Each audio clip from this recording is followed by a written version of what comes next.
Welcome back to the advance judicial classes. आज हम doctrine of necessity पे बात करेंगे, जानेंगे। ये बहुत ही इंपॉर्टेंट टॉपिक है और बार बार जुडिशरी एग्जाम्स में पूछा जाता है। इसमें कुछ प्री के क्वेश्चंस भी बनते हैं और मेन से क्वेश्चंस भी पूछे जाते हैं। इसके जो केस लॉज हैं, इसके लीगल मैक्सिम्स हैं, सेक्शन का जो इंटरप्रिटेशन है आज करेंगे।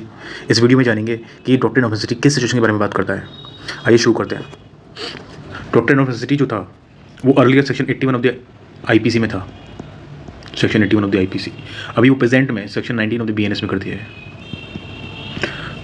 ठीक है, तो सेक्शन 19 ऑफ द बीएनएस जो डॉक्ट्रिन ऑफ नेसेसिटी के बारे में क्या कहता है कि act likely to cause harm but done without the criminal intent and to prevent the other harm. ऐसा कोई भी एक्ट जो कॉज कर रहा है हार्म लेकिन बिना क्रिमिनल इंटेंशन के किया गया है, कोई भी प्रिवेंट करने के लिए दूसरा हार्म। ठीक है, मैं आपको एग्जांपल के थ्रू समझाता हूँ। एग्जांपल जैसे एग्जांपल ए है, A is driving a car at night. अचानक से ब्रेक फेल हो जाता है उसका, the brake got failed. Brake fail होने के बाद what A sees that 15-20 peoples जो हैं अराउंड वो सो रहे हैं फुटपाथ पे, ऑन द फुटपाथ। और ये एक केस है जो अर्जेंट सिचुएशन के बारे में बात करता है। इट इज़ इमिनेंट सिचुएशन के बारे में बात करता है। ये ऐसा अर्जेंट सिचुएशन है जिसमें ए को लगता है कि यहाँ 15 से 20 लोग सो रहे हैं, तो ए अचानक से उस सिचुएशन में अपनी कार टर्न कर देता है। ये actually turns the car towards B's car. ठीक है, अब इस दौरान बी की कार को लॉस होता है, बहुत सारी चोटें आती हैं बी को। तो whether A is liable for the defence under section 19, the answer is yes, the A will be liable for defence of necessity. इसी को हम नेसेसिटी कहते हैं। क्या हुआ कि ए ने यहाँ पे, जब भी हम बात करते हैं ए ने, ए एज एक्यूज, ए जब यहाँ पे ब्रेक फेल होता है तो उसको 15 से 20 लोगों को बचाने के चक्कर में जो ए ने लॉस कॉज हार्म किया यहाँ पे बी को, that is in good faith, वो गुड फेथ में किया है। ठीक है, 15 से 20 लोगों को बचाने के लिए किया है। तो इस केस में जो है डॉक्ट्रिन ऑफ नेसेसिटी ए को मिलेगी। ठीक है, तो यहीं पे सब बातें लिखी हैं, यहाँ पे जो भी बात लिखी है वो समझनी जरूरी है यहाँ पे। ठीक है, यहाँ लिखा है act like to cause harm but done without criminal intent and to prevent the other harm. Section को समझते हैं, पढ़ते हैं, पूरा सेक्शन अच्छे से समझते हैं क्या कह रहा है सेक्शन। देखिए सेक्शन 19 ऑफ द बीएनएस शुरू होता है नथिंग इज एन ऑफेंस के साथ। नथिंग इज एन ऑफेंस कि ऐसा कोई भी ऑफेंस नहीं होगा। ठीक है, merely by the reason of is being done, इसी रीज़न की वजह से, with the knowledge it is likely to cause harm. इस नॉलेज के साथ अगर वो हार्म कॉज कर रहा है तो इस रीज़न की वजह से कि उसने जो नॉलेज थी उसको और उसने हार्म कॉज किया, वो ऑफेंस नहीं कहलाएगा। लेकिन यहाँ पे कुछ कंडीशंस हैं। क्या है conditions? If it be done without the criminal intention to cause harm, same harm जो कि ए ने कॉज किया था बी को, ठीक है, बी को, वो नॉलेज के संग किया हो सकता है, या नॉलेज हो सकती है बी को हार्म कॉज करने की। ए को पता हो सकता है कि हाँ बी को, अगर बी की तरफ से गाड़ी टर्न करी तो B will be in loss, B को हार्म कॉज होगा, यहाँ पे नॉलेज हो सकती है। लेकिन यहाँ पे criminal intention is a missing factor. Criminal intention यहाँ पे है ही नहीं। It is an absentia of the criminal intention. तो ए की नॉलेज कैसी है? गुड फेथ में है। कैसी है? गुड फेथ में है। यहाँ आगे लिखा है purpose of preventing the avoiding the other harm, the purpose of preventing और avoiding the other harm to the person of property. जो ए ने 15 से 20 लोगों को बचाने के चक्कर में बी को नॉलेज के साथ हार्म कॉज किया, तो यहाँ पे उसका जो इंटेंशन था वो इंटेंशन था प्रिवेंट करने का, अवॉइड करने का। You need to understand, prevent करने का, अवॉइड करने का। किसको? पर्सन्स को। क्या लिखा है? पर्सन। या प्रॉपर्टी भी हो सकती है। मैं आपको प्रॉपर्टी का एग्जांपल देता हूँ। लेट्स से एक एग्जांपल, ए है, गांव में रहता है, he is living in a village. ठीक, विलेज में रहता है। अचानक से क्या होता है, विलेज में ये विलेज है पूरा, इसमें एक आग लग जाती है, कुछ झोपड़पट्टी में, कोई झोपड़ी है, वहाँ पे आग लग जाती है। अचानक से आग लग जाती है तो ए इस दौरान पहुँचता है और बाकी जितनी भी झोपड़पट्टी होती हैं, जितनी भी झोपड़ी होती हैं, उनको, उनकी जो छत होती है, रूफ होता है, गिराता है नीचे, उनको एक तरह से फायर, स्प्रेडिंग ऑफ फायर से बचाता है। ठीक है, तो इसमें ए को डिफेंस मिलेगा for causing the loss of the property. Answer is yes, क्योंकि ए ने आग फैलने से बचाया गुड फेथ में। ठीक है, तो यहाँ पे उसने गुड फेथ में काम, उसको नॉलेज है, ठीक है, इंटेंशन नहीं है, लेकिन उसका यहाँ पे उसको नॉलेज है लेकिन इंटेंशन नहीं है। ठीक, तो ये सेक्शन जो है बेसिकली बात करता है ऐसा कोई भी ऑफेंस नहीं होता अदरवाइज, अगर गुड फेथ के साथ, नॉलेज के साथ, लेकिन absentia of the criminal intention to cause the harm done in the good faith in for the purpose of preventing and avoiding the other harm to the person of property. This is the doctrine of necessity. इसी को हम necessity कहते हैं। ठीक, I hope ये समझ में आया होगा आपको। ये बहुत ही इंपॉर्टेंट कॉन्सेप्ट है, बार बार पूछे जाने सवाल है। अक्सर लोग उसको भूल जाते हैं क्योंकि इसके की एलिमेंट्स जो हैं वो ध्यान रखने बहुत जरूरी है। ठीक है, मैं आपको कोशिश करूंगा पूरी तरीके से कि इसमें जो की एलिमेंट्स हैं वो याद रहें आपको। ठीक, section 81 of the IPC, earlier section जो था 81 ऑफ द आईपीसी 1860 में, ठीक है, था इसमें 81 आईपीसी। सेम लैंग्वेज यूज़ की गई है, देयर इज़ नो चेंज, यहाँ पे कोई भी चेंज नहीं किया है सेक्शन 19 ऑफ द BNS में, ठीक है। अर्ली जो सेक्शन था it as it is in section 19 of the BNS। तो यहाँ पे वही बात कहता है, अगर हम इसको सेक्शन को देखेंगे तो यहाँ पे वही बात लिखी, nothing is an offence which is done mainly by the reason of knowledge that is likely to cause harm if it be done without the criminal intention, done in good faith for the purpose of preventing or avoiding the other harm to the person or property. That is actually the same section, ठीक है, 19 of the BNS में। तो यहाँ साफ साफ समझना, section 19 of the BNS is the reenactment of the section 81 of the IPC with no substantive change, कोई change नहीं है यहाँ पे इन द लैंग्वेज में या स्कोप में, ठीक है। एसेंस जो है दोनों का सेम है, अल्टीमेटली दोनों ही सेक्शन डॉक्ट्रिन ऑफ नेसेसिटी की बात कर रहे हैं, ठीक। अभी ये हमने समझा सेक्शन के बारे में, आगे चलते हैं।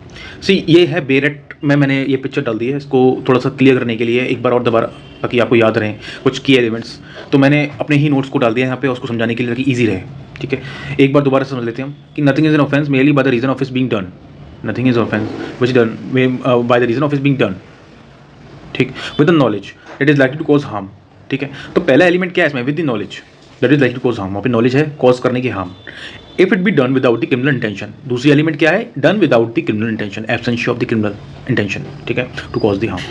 The third, what is the third element, third element is the good faith, the act has to be, the act which has been committed to cause the harm has to be done in the good faith. Good faith जो होता है हमारा highly circumstantial होता है, depend करता है facts and circumstances पे। Good faith का मतलब क्या होता है, section 2 close of the 11 of the BNS के बारे में बात करेंगे तो गुड फेथ पता रखा है section 2 close 11 of the BNS में। Good faith means due care and attention, due care and attention, ठीक है। अब जब भी ए ने ड्राइविंग की थी और ड्राइविंग में जब ब्रेक फेल होता है और वो 15 से 20 लोगों को बचाने के चक्कर में जब बी की कार के एक्सीडेंट कर देता है तो वो गुड फेथ में करता है, ठीक है। डिपेंड करता है केस टू केस, ठीक है। गुड फेथ जो है एक universal, there is no universal rule regarding the application of the good faith, the person has perform his act in good faith, it has to be examine very carefully by the courts, ठीक है। तो good faith जो है यहाँ पे highly circumstantial होता है, depend करता है केस टू केस, कोई यूनिवर्सल रूल नहीं है। You can not expect a person to behave on a golden skin good faith, ठीक है। तो वहाँ पे कोई कैलकुलेटेड गुड फेथ नहीं होता, डिपेंड करता है सर्कमस्टेंसेस पे, ठीक। For the purpose of preventing और avoiding the other harm to person और प्रॉपर्टी, ये फोर्थ एलिमेंट है। तो क्या हमने जाना, पहला एलिमेंट नॉलेज, दूसरा एलिमेंट हमने जाना क्रिमिनल इंटेंशन का एब्सेंस होना, तीसरा हमने जाना presence of the good faith, चौथा हमने जाना for the purpose of preventing और avoiding the other harm to the person और प्रॉपर्टी। दीज 4 एलिमेंट्स अगर फुलफिल होते हैं तो क्या मिलेगा, हमें द डिफेंस ऑफ नेसेसिटी मिलेगा, एक्यूज को डिफेंस ऑफ नेसेसिटी मिल जाएगा अगर ये चारों elements if he is able to prove. तो बर्डन ऑफ प्रूफ किस पे लाई करेगा, the burden of proof lie करेगा upon the accused. He has to prove that he has to prove that there was knowledge to cause harm, he has to prove that there was no criminal intention, he has to prove that he has a good faith, and he has to prove that the purpose of the preventing or avoiding the other harm to personal property. I hope ये समझ में आया होगा, easy तरीके से समझ में आया होगा। जब हम बात करते हैं एक्सप्लेनेशन की, तो जब हम एक्सप्लेनेशन की बात करते हैं what does the expression says, एक बार हम रीड करते हैं इसको। It is a question of the fact in such case whether the harm to be prevented or avoided was of such a nature and so imminent as to justify or excuse the risk of doing the act with the knowledge that it was likely to cause the harm। क्या मतलब हुआ कहने का मतलब ये है, जो हमारा एक्सप्लेनेशन है वो ये कह रहा है कि ये जो हार्म कॉज किया है, ठीक है, जो हार्म कॉज करने के साथ साथ जो in order to prevent and avoid the harm, जो भी हार्म अवॉइड किया है, तो क्वेश्चन ऑफ फैक्ट है, मतलब हाईली सर्कमस्टेंशियल है, हमें केस टू केस में कि सर्कमस्टेंसेस ऑफ द केस पर डिपेंड करेगा कि जो भी हार्म उसने प्रिवेंट किया है, अवॉइड किया है, ठीक है, जो एक्ट किया है उसने प्रिवेंट करने के लिए, क्या वो इस नेचर का, क्या वो इस सीरियस नेचर का है, क्या वो इस अर्जेंट सिचुएशन का था कि वो जस्टिफाई कर रहा है या एक्सक्यूज कर रहा है risk of doing the act with the knowledge of the like to harm. यानी कि क्या मतलब है कहने का, हम इसको क्लियर समझते हैं, ठीक है, क्लियर तरीके से समझते हैं कि एक्सप्रेशन क्या कह रहा है, ठीक। It is a question of fact, क्या मतलब हुआ कि क्या पर्सन का जो एक्ट है वो क्वालिफाई होता है for the protection under the section 19 के अंदर, ठीक है। दूसरी बात ये डिपेंड करेगा सर्कमस्टेंसेस पे, ठीक है। It depends on the facts and circumstances in each individual case, क्या उसका एक्ट जो है क्वालिफाई करता है प्रोटेक्शन के लिए, क्या उसको प्रोटेक्शन मिलेगी नहीं मिलेगी, डिपेंड करेगा सर्कमस्टेंसेस पे। दूसरी बात आती है whether the harm to be prevented और अवॉइडेड, जो भी हार्म उसको अवॉइड करना था, प्रिवेंट करना था, क्या वो इस सीरियस नेचर का था या इस अर्जेंट सिचुएशन का था, ठीक है। जो उसने हार्म प्रिवेंट किया है क्या वो इस सीरियस नेचर का था, इतना अर्जेंट था कि जो दूसरा वाला जो एक्ट है जो उसने जिसमें उसने कॉज किया है हार्म, उसको जस्टिफाई कर रहा है या एक्सक्यूज कर रहा है, ठीक है। तो वो रिस्क जो उसने की है to cause the harm that has to be reasonable, वो रिस्क जो है रीजनेबल होनी चाहिए, ठीक है। तो कोर्ट देखेगा यहाँ पे वो सारी चीज़ डिपेंड करेंगी सर्कमस्टेंसेस। क्वेश्चन ऑफ फैक्ट का मतलब है यहाँ पे दैट इट मस्ट बी जज from the facts of circumstances of the case, each case, ठीक है। तो कहने का मतलब क्या है यहाँ पे कि जो भी उसने हार्म किया है वो इस तरह से इमिनेंट अर्जेंट सिचुएशन में किया है, हाइपोथेटिकल सिचुएशन नहीं है यहाँ पे कि कोई भी जो रीजनेबल पर्सन होगा वो जो है हार्म प्रिवेंट जो उसने किया है, अवॉइड किया है, वो इस तरह से इमिनेंट अर्जेंट सिचुएशन में किया है, तो वो जो है जस्टिफाई करता है उसका एक्ट का, नहीं करता ये कोर्ट देखेगी, कोर्ट तय करेगी from the circumstance of the cases पे। ठीक है, थोड़ा टिपिकल है, आई होप आपको समझ में आया होगा, एक बार और अच्छे से रीड करना तो समझ में आएगा।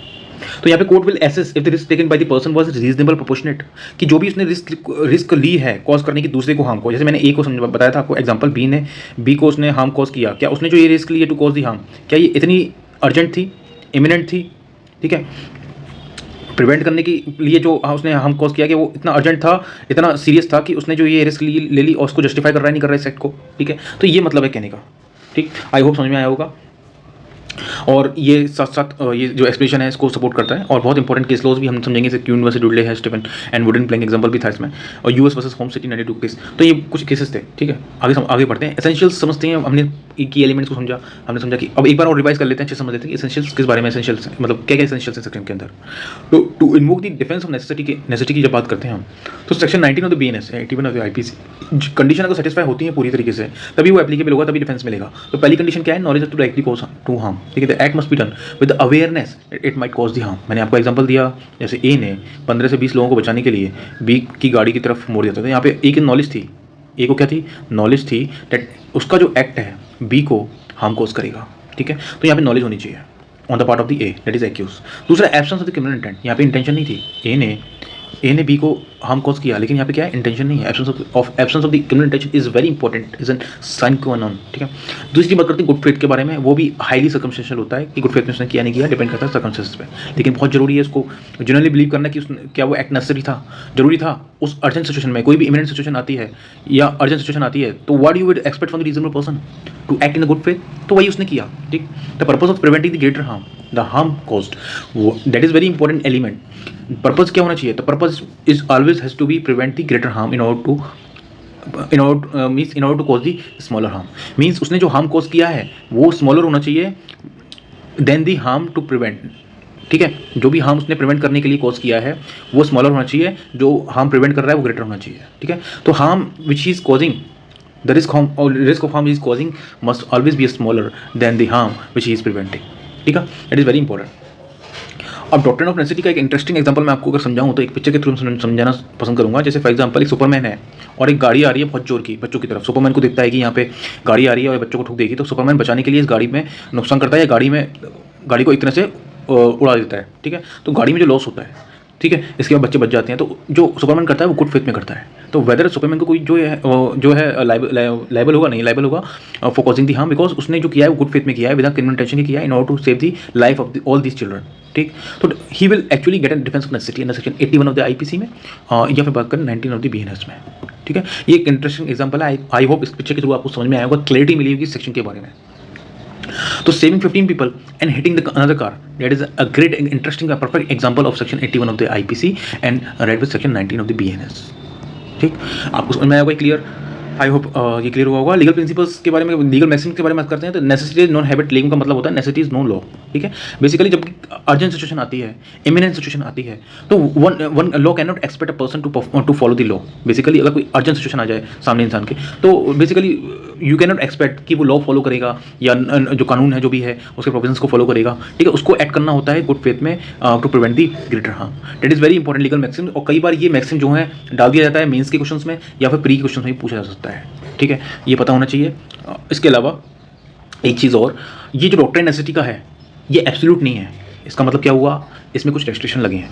ठीक है, क्या रेस्ट्रिक्शन है? The restriction is that doctrine of necessity is not available, ठीक है, to for the purpose of killing the innocent person to save the self. क्या मतलब हुआ? कहने का मतलब ये है कि कोई इंसान अगर अपनी जान बचाने के लिए किसी इनोसेंट पर्सन को मार देता है तो उसमें डॉक्ट्रिन ऑफ नेसेसिटी का डिफेंस नहीं मिलेगा, क्योंकि यहाँ पे उसकी जो क्रिमिनल इंटेंशन है वो क्लियरली आ रही है।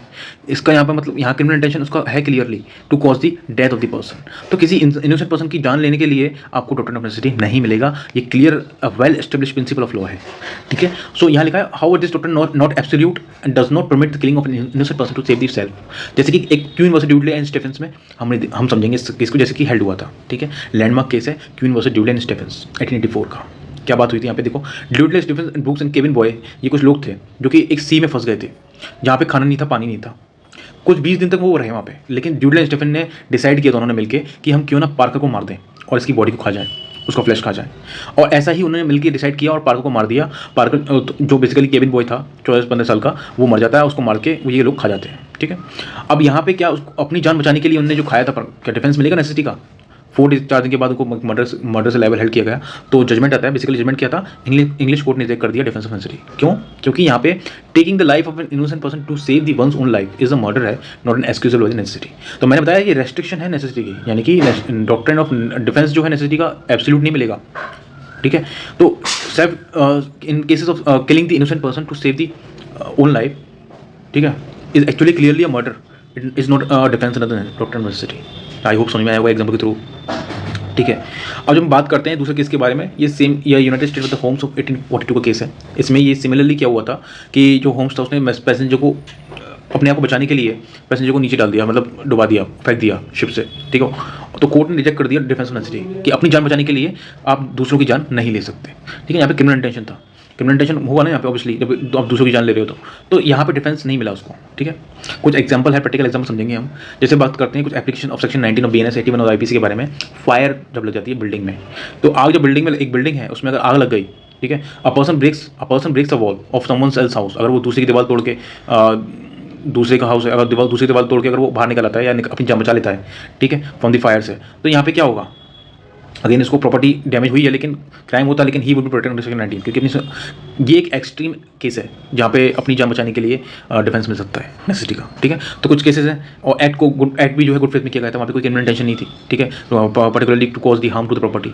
तो कहने का मतलब है कि डिफेंस जो है डिपेंड करता है गुड फेथ है कि नहीं वहाँ पे। अगर गुड फेथ, मैंने आपको बताया, सर्कमस्टेंस पर डिपेंड करता है। ये गुड फेथ है, ये बहुत इंपॉर्टेंट एलिमेंट है और ये बहुत मेजर रोल प्ले करता है इन दी डॉक्ट्रिन ऑफ नेसेसिटी में। ठीक है, और इसके अलावा एक दूसरा एग्जांपल है doctor amputate the limb of without the concern in emergency. जब भी हम सेक्शन 30 ऑफ द BNS की बात करते हैं, ठीक है, या हम 92 ऑफ द IPC की बात करते हैं, वो भी एक सिमिलरली डॉक्ट्रिन ऑफ नेसेसिटी के बारे में बात करता है।